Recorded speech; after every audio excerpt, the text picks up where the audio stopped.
എടി ഇങ്ങോട്ട് ഇറങ്ങി വാടി വരുമ്പോട്ടോടെ ഇങ്ങനാണോ ഈ പശുവിനെ വളർത്തണത്? നിന്റെ ഒടുക്കത്തെ പശു ചെയ്ത് വെച്ചേക്കണ പണി നോക്കിയേ. എന്റെ കൊച്ചിന്റെ പുതിയ ചുരിദാറാ. ദേ കടിച്ച ചവിട്ടി ഇഞ്ച പോലെ ആക്കിയേക്കണു. അങ്ങോട്ട് കാണിച്ചു കൊടുക്കടി. ദേ കഴിഞ്ഞ ഓണത്തിന് വാങ്ങിത്തന്ന പുതിയ ചുരിദാർ ഈ കോലത്തിലാക്കിയേക്കണത്. എടി മര്യാദക്ക് വേറെ ചുരിദാർ വാങ്ങിത്തന്നോ? ഇല്ലെങ്കിൽ എന്റെ സ്വഭാവം നിനക്കറിഞ്ഞൂടാ. അത് എന്നോടല്ല, ദേ ഇവരോട് ചോദിക്കേ. ഇവരാ പശുവിനെ അഴിച്ചു വിട്ടത്. ആ അത് ശരി. ഇപ്പൊ ഞങ്ങളുടെ കുഴപ്പമായ. അതെ, പശുവിന് വല്ലപ്പോഴൊക്കെ തീറ്റ കൊടുക്കണം, അല്ലെങ്കിൽ ഇങ്ങനെ ചുരിദാറൊക്കെ തിന്നെന്ന് വരും. അതുകൊള്ളാം. ഞാൻ തീറ്റ കൊടുത്ത കൊണ്ട് കെട്ടിയെടുത്തല്ലേ നിങ്ങൾ അഴിച്ചു വിട്ടത്. വേഗം അവർക്ക് പുതിയ ചുരിദാർ മേടിച്ചു കൊടുത്തോ, അല്ലെങ്കിൽ പ്രശ്നമാവും. പറഞ്ഞേക്കാം. എന്തിനാ പുതിയത്?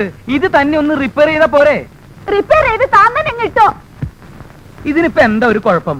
മോള് നോക്കിയേ എന്റെ കൂടെ പറപ്പേ, മൂട്ടിന് സ്വല്പം തുണി പോയിട്ടുണ്ടെന്നല്ലേ ഉള്ളൂ. അതിന് ഇത് തനിച്ചല്ലല്ലോ ഇടണത്, അടിയിൽ വേറെയും സാധനങ്ങൾ കിട്ടട്ടല്ലേ ഇടണത്. പിന്നെ എന്ത് കാണാനാ? ഇങ്ങോട്ട് മാറിയിട്. നീ എവനോടൊന്നും പറഞ്ഞു തന്നാ പറ്റത്തില്ല. മാറോടെ. വേണ്ട വേണ്ട വേണ്ട വേണ്ട വേണ്ട വേണ്ട വേണ്ട. ഇങ്ങനെയൊക്കെ സംഭവിച്ചാൽ എനിക്ക് ഖേദമുണ്ട്. ചേട്ടൻ ഇപ്പൊ എന്താ വേണ്ടത്? ഒരു പുതിയ ചുരിദാർ. ചേട്ടൻ ഒരു പുതിയ ചുരിദാർ ഞാൻ മേടിച്ചു തരും. എനിക്കല്ല, എന്റെ മോൾക്ക്. അതെ, മൾക്ക് തന്നെ. ഇന്ന് വൈകുന്നേരത്തിനുള്ളിൽ ഒരു പുതിയ ചുരിദാർ ഞാൻ വാങ്ങിച്ചു തന്നിരിക്കും. ചേട്ടൻ എന്താ എന്നെ വിശ്വാസമില്ലേ? ഇങ്ങോട്ടാണോ? ഇതും കൊണ്ടുപോയേ. ഇന്ന് വൈകുന്നേരത്തിനുള്ളിൽ ഒരു പുതിയ ചുരിദാർ ഞാൻ വാങ്ങിച്ചു തന്നിരിക്കും. അതാണ് ഇന്ന് തന്നെ വാങ്ങിച്ചു തന്നില്ലെങ്കിൽ പിന്നെ നീ ഒന്നും താമസിക്കുന്നില്ല. പറഞ്ഞേക്കാട്ടെ. ഇങ്ങോട്ട് വാടി.